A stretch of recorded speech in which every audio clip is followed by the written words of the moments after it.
So what is peace? And why do we need peace? Is it a means to an end, or is it an end in itself? Well, here's a thought. As human beings, as thinking beings, we are a composite of various histories. This can be a history of our genes, our cultural story, our belief systems, family history, personal history, social factors, like we're born in a certain strata of society, born, so to speak, rich or poor or middle class. Then we have a political backdrop. We could have been born in a dictatorship or a democracy or whatever.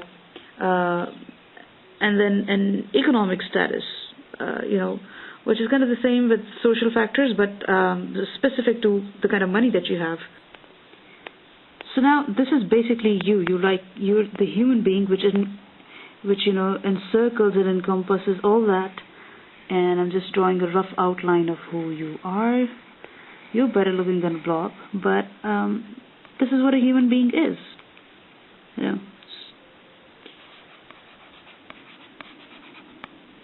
Human. We encompass all that is our personal history, our genetic makeup, our cultural story, the things that people told us, things that we believed, and also I think our own memories go right here. Memories. Things that we, ideas that we associated with certain things, such as balloons are scary, because I got scared of a balloon when I was 1 year old, and I still can't get this out of my head. And as a human being, you are bigger than all this, because you have the capacity to contain all these things in you and change, if not all, then some of those, or transcend those. Okay? And this is what peace is. The ability to become still enough to transcend all that, to give yourself room enough to change. So speaking of what can or what cannot change in a human being, let's say on the most basic level, if that's a human being, then there's certain aspects within us which are, in terms of spiritual language, they're called gross aspects. Now that doesn't mean ugly or bad, it means physical, more physical. Okay, and this is the same thing which some traditions and some people call earthen aspects. Okay, and then there are other aspects of us which are, as opposite to gross, they're called subtle. Okay, this means they are cognitive, and they've got to do with the mind and the self. And in some traditions, this is the same thing which is known as heavens, or heaven. Ideas come from here, from the top. And this is your physical aspect, so you got it.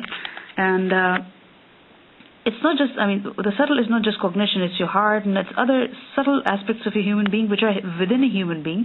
And the gross is tied to what is outside you. You get food from the outside, etc. But the ability to transcend what's in your head or in your heart is, in a way, it's within you. You have more control over that in a certain sense, because that is within you. It's easier to change your face by changing your makeup or getting a surgery done, but it's, in a manner of speaking, this is what is given to you. And here is where you can really transcend or create peace, and here is where you have the power to change yourself.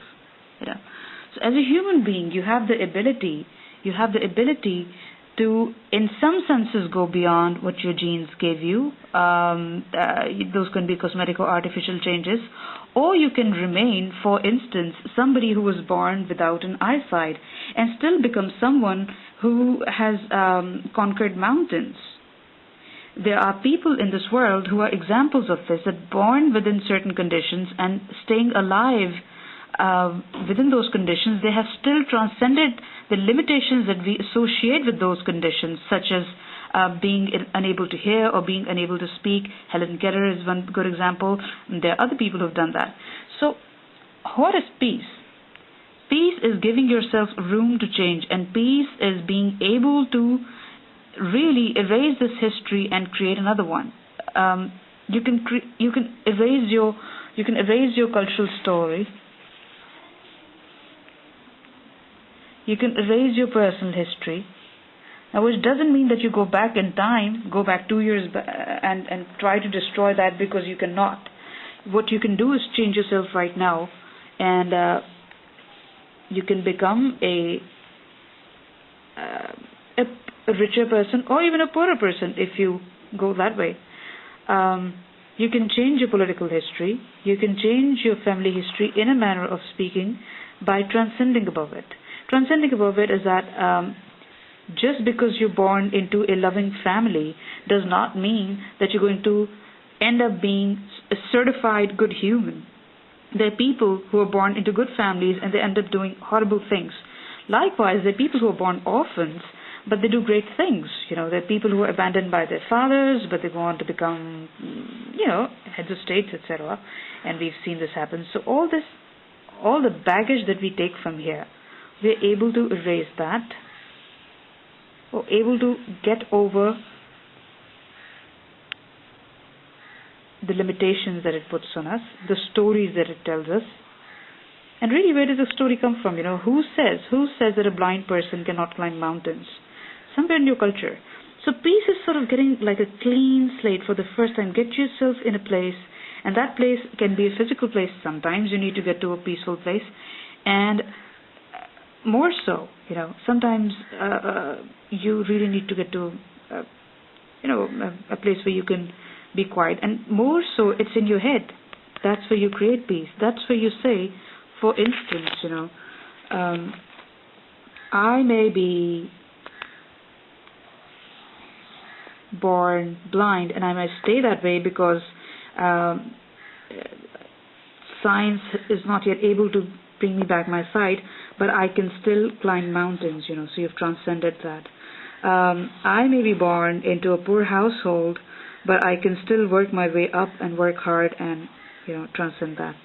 So basically, peace is just cleaning the slate in the first place, and then recreating your own story the way you want to. It depends upon your will. You don't have to change everything. Certain things just remain the same. There will always be some kind of given in this life. You perhaps cannot attack every problem, and there must be certain things that you're just perfectly okay with. You're gifted in many senses. The biggest gift, though, is your ability to change these things. Peace sort of gives you a clean slate in which you make your decisions afresh. You can choose to become a different human being. That choice remains with you. Now, that shows us two things: that peace in itself is something valuable, it's something to achieve, and then it leads to something. So peace is it's kind of like a journey. We give the example of journey and the destination, and the journey itself can be fun. If you take a bicycle ride from your country to another country, then both the things are in a kind of destination themselves. Being a traveler is fun enough in itself. Who says that's not a destination in itself? Getting on a bike is an adventure in itself, and then getting to the destination that you're getting at, it's a different kind of adventure. So you're always in the journey, in a sense, and you're always in a sense of arrival, in a sense, because let's say you've come here and you've become, for instance, healthier. Okay, I tend to put a T before an L, and you become healthier. Even then, this becomes your journey to another something. Like, for instance, now you can become an athlete.